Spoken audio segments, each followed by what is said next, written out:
This is the final video to solve AMD Ryzen 9 5900X random hard resets and Bsod blue screen errors.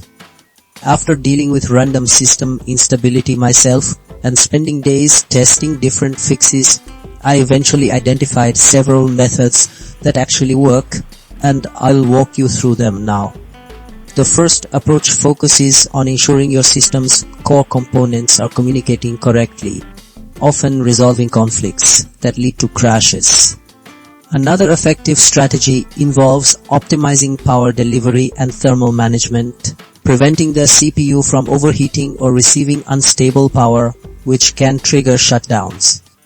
We also explore how to properly configure motherboard settings and drivers, as outdated or incorrect configurations are common culprits for system freezes.